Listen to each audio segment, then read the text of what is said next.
ನಮಸ್ಕಾರ ವೀಕ್ಷಕರೇ, ಶುಭೋದಯ. ತಮ್ಮೆಲ್ಲರಿಗೂ ನಿಮ್ಮ ನೆಚ್ಚಿನ ಅಚ್ಚುಮೆಚ್ಚಿನ ಶ್ರೀ ವಿನಾಯಕ ಜ್ಯುವೆಲರೀಸ್ ಮತ್ತು ಸಿಲ್ಕ್ ಸಾರೀಸ್ ಅರ್ಪಿಸುವ ಬೃಹತ್ ಬ್ರಹ್ಮಾಂಡ ಕಾರ್ಯಕ್ರಮಕ್ಕೆ ಪ್ರೀತಿಯ ಆದರದ ಸ್ವಾಗತ, ಸುಸ್ವಾಗತ. ದೊಡ್ಡವರ ಕೆಲಸದಲ್ಲಿ ಭಾಗ ಸಿಗಬಹುದೇ, ಆದ್ರೆ ಎಂದಿಗೂ ಫಲದಲ್ಲಿ ಭಾಗ ಸಿಗಲಾರ್ದು ಅಂತ ಹೇಳ್ತಾರೆ. ಅದಕ್ಕೆ ಅಲ್ವೇ ನಮ್ಮ ದೊಡ್ಡವರು ಹೇಳಿರೋದು, ದೊಡ್ಡವರಿಂದ ದೂರ ಇರಿ ಅಂತ ಹೇಳ್ತಾ ಗುರೂಜಿ ಅವರನ್ನ ಕಾರ್ಯಕ್ರಮಕ್ಕೆ ಸ್ವಾಗತಿಸೋಣ. ಶ್ರೀಯುತರು ಶ್ರೀ ಸಂಪೂರ್ಣ ಸನಾತನ ಧರ್ಮ ಸಂರಕ್ಷಣಾ ಸಮಿತಿಯ ಸಂಸ್ಥಾಪಕರು ಹಾಗೂ ಶ್ರೀ ಸಂಪೂರ್ಣ ವರಮಹಾಲಕ್ಷ್ಮಿ ಮಹಾಸಂಸ್ಥಾನದ ವ್ಯವಸ್ಥಾಪಕ ನಿರ್ದೇಶಕರು, ನಮ್ಮೆಲ್ಲರ ನಲ್ಮೆಯ ಗುರುಗಳು ಶ್ರೀ ನರೇಂದ್ರ ಬಾಬು ಶರ್ಮಾ ಗುರೂಜಿಯವರು. ಗುರುಜಿ ನಮಸ್ಕಾರ. ನಿಮ್ಗೆ ಬೃಹತ್ ಬ್ರಹ್ಮಾಂಡ ಕಾರ್ಯಕ್ರಮಕ್ಕೆ ಪ್ರೀತಿಯ ಸ್ವಾಗತ ಗುರುಜಿ. ನಮಸ್ಕಾರ ಗುರುಜಿ. ಇವತ್ತು ಶುಕ್ರವಾರ, ಯಾವ ವಿಶೇಷ ಮಾಹಿತಿಯನ್ನ ಹೊತ್ತು ಬಂದಿದ್ದೀರಾ? ವೀಕ್ಷಕರೇ, ಇವತ್ತಿನ ದಿವಸ ಎಲ್ಲ ವೀಕ್ಷಕ ಬಾಂಧವರಲ್ಲಿ ನೀವೆಲ್ಲ ಹೆಣ್ಣು ಮಕ್ಕಳ ವಿಚಾರಗಳನ್ನ ಸಾಕಷ್ಟು ವಿಚಾರ ಮಾತಾಡಬೇಕು ಆ ಶುಕ್ರವಾರದಂದು. ಯಾಕೆಂದ್ರೆ ಇಂಥ ಒಂದು ಹೆಣ್ಣು ಮಕ್ಕಳಲ್ಲಿ ಎಲ್ಲರಿಗೂ ಬೇಕಾಗಿರ್ತಕ್ಕಂಥ ಶುಕ್ರ ಅನುಗ್ರಹ ಅಮ್ಮನವರು. ಈ ಅಮ್ಮನವರ ವಿಚಾರ ಸಾಕಷ್ಟು ಮಾತಾಡಿದಷ್ಟು ಸಂತೋಷವಾಗಿರ್ತಕ್ಕಂಥ ವಿಚಾರ.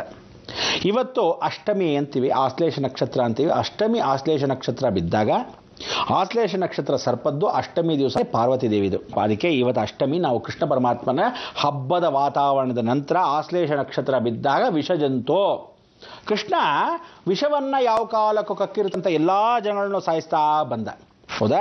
ಅದೇ ರೀತಿಯಲ್ಲಿ ಶಾಪಗುಂಡ ಅಂದರೆ ಅಷ್ಟದಿಕ್ಪಾಲಕರು ಶಾಪ ಹಾಕ್ತಾರಂತೆ. ಕೃಷ್ಣ 8 ದಿಕ್ಕಲ್ಲಿಟ್ಟು ವಿಶೇಷವಾಗಿ ಹೆಣ್ಣು ಮಕ್ಕಳನ್ನ ಯಾವತ್ತು ನೀನು ಕಟ್ಕೊಂತೀಯೋ ಅಂದಿನ ದಿವಸ ವಿಶೇಷವಾಗಿರ್ತಕ್ಕಂಥ ನಿನ್ನ ಕಲಿಯುಗದ ಅಂತ್ಯ. ಅಂದರೆ ಆ ಕಾಲದಲ್ಲಿ ದ್ವಾಪರ ಯುಗದಲ್ಲಿ ಕಲಿಯುಗದ ಅಂತ್ಯ ಅಲ್ಲಿ ನಡೀತು. ಈಗ ಮತ್ತೆ ಪುನರ್ಚೇತನಗೊಳ್ತಾನೆ ಕೃಷ್ಣ ಪರಮಾತ್ಮ ದ್ವಾಪರ ಯುಗದಿಂದ ಕಲಿಯುಗದಲ್ಲಿ. ಇಲ್ಲಿವರೆಗೂ ಆ 8 ಆಗಿರ್ತಕ್ಕಂಥ 8 ದಿಕ್ಕು ಅಷ್ಟದಿಕ್ಕರು. ಅದಕ್ಕೆ ಇವತ್ತು ನಾವು ಪೂರ್ವ, ಪಶ್ಚಿಮ, ಉತ್ತರ, ದಕ್ಷಿಣ ಅಂತ ಮಾತ್ರ ತಗೊಳ್ಳಲ್ಲ. ಅದರಲ್ಲಿ ಆಗ್ನೇಯ, ನೈಋತ್ಯ, ವಾಯುವ್ಯ ಮತ್ತು ವಿಶೇಷವಾಗಿರ್ತಕ್ಕಂಥ ಅನುಗ್ರಹ ತಗೊಂಡು ಏನಂದ್ರೆ ಈಶಾನ್ಯ ಭಾಗ. ಆ ಈಶಾನ್ಯದಲ್ಲಿ ಯಾರೋ ಪರಮೇಶ್ವರನ ವಾಸ. ಅಂದ್ರೆ ಅಷ್ಟದಿಕ್ಪಾಲಕರಲ್ಲಿ ಪರಮೇಶ್ವರನಿಗೆ ಒಂದು ಸ್ಥಾನಮಾನ, ಗೌರವ. ಅಲ್ಲೂ ಹೆಣ್ಣು ಮಕ್ಕಳನ್ನ ಮೋಹಿಸ್ತಕ್ಕಂಥ ಏನಾದರೂ ಮಾಡಿದ್ರ ಈಶ್ವರನ ಅಲ್ಲೂ ಹೆಣ್ಣಾಗಿ ಬಿಟ್ಟರು ಯಾರೋ ದೇವತೆಗಳು. ಏನಂತ ಮಾಡಿದ್ರು? ಅವನು ರತಿಯನ್ನ ಮನ್ಮಥನ ಸ್ವರೂಪದಲ್ಲಿ ಅವನ ಭಂಗವನ್ನ ಮಾಡಕ್ಕೆ, ಶಿವನು ತ್ಯಾಗವನ್ನ ಮಾಡಕ್ಕೆ ಆ ತಪಸ್ಸನ್ನ ಮಾಡ್ತಾ ಇದ್ದಾಗ ಕಳಿಸ್ಕೊಟ್ಟಾಗ ಭಸ್ಮಾಂತಕಂ ಇದಂ ಶರೀರಂ, ಭಸ್ಮವಾಗೋತು. ಅದಕ್ಕೆ ಆ ಒಂದು ವಿಶೇಷವಾಗಿ ಕಾಮಾಗ್ನಿ ಅಂತ ಹೇಳಿ ಆವತ್ತಿನ ದಿವಸ ಜ್ಞಾಪಕ ಬಂತು. ಅಂದರೆ ಹೆಣ್ಣಿಗೆ ಈ ಕಾಮ ಅಪೇಕ್ಷೆಗಳು ಸಾಕಷ್ಟು ಜನಕ್ಕೆ ಒಳಗಡೆ ಇರುತ್ತೆ. ಅದನ್ನು ಉದ್ವೇಗ ಸ್ವರೂಪವಾಗಿ ಕೊಂಡು ಬರೋದು ಬಿಡೋದು ಹೆಣ್ಣು ಮಕ್ಕಳಿಗೆ ಇರ್ತಿ. ಅದರಿಂದ ಯಾವ ಕಾಲಕ್ಕೂ ಗಂಡಸನ್ನು ಉಪಯೋಗಿಸಿ ಕೆಲಸಗಳನ್ನು ಮಾಡಿಲ್ಲ. ಸ್ತ್ರೀ ನಾರಿ ಪ್ರಥಮ ಧರ್ಮ, ಜಗತ್ತಲ್ಲಿ ನಾರಿಯ ಪ್ರಥಮ ಧರ್ಮ ಅಂತ ಆದಿಶಂಕರಾಚಾರ್ಯರು ಸ್ವತಃ ಹೇಳಿದ್ರು. ಭಾರತ ನಾರಿ ಅಂತ ಕರೆದ್ರು, ಭಾರತ ಸಂಸ್ಕಾರ ಅಂತ ಹೇಳಿದ್ರು, ಭಾರತ ಪುರುಷ ಅಂತ ಯಾರೂ ಹೇಳಿಲ್ಲ. ಆದರೆ ಇವತ್ತಿನ ದಿವಸ ಅಂದರೆ ಅರ್ಥ ಏನು? ಎಲ್ಲಿದ್ದರೂ ಹೆಣ್ಣಿಗೆ ಸ್ಥಾನ, ಮಾನ, ಗೌರವ. ಅದೇ ರೀತಿ ಎಲ್ಲಿದ್ದರೂ ಹೆಣ್ಣಿಗೆ ಕಳಂಕ, ಎಲ್ಲಿದ್ದರೂ ಹೆಣ್ಣಿಂದನೇ ಜಗತ್ತಿನ ಆಳ್ವಿಕೆ. ಇವತ್ತು ನೀವೆಲ್ಲರೂ ನೆನೆಸ್ಕೋಬೇಕಾಗಿ ಲೋಕದಿಂದ ಇವತ್ತು ಭೂಲೋಕದವರೆಗೂ ಹೆಣ್ಣು ಮಕ್ಕಳಿಗೆ ಆಗತಕ್ಕಂಥ ಅನಾಹುತಗಳು, ಹೆಣ್ಣಿಂದ ಎಷ್ಟು ಜನ ವಿನಾಶಗಳು ಆಗಿರ್ತಕ್ಕಂಥ ಸಂಕೀರ್ತನೆಗೆ ಪಾರ್ವತಿ ದೇವಿಯ ಕಾರಣ.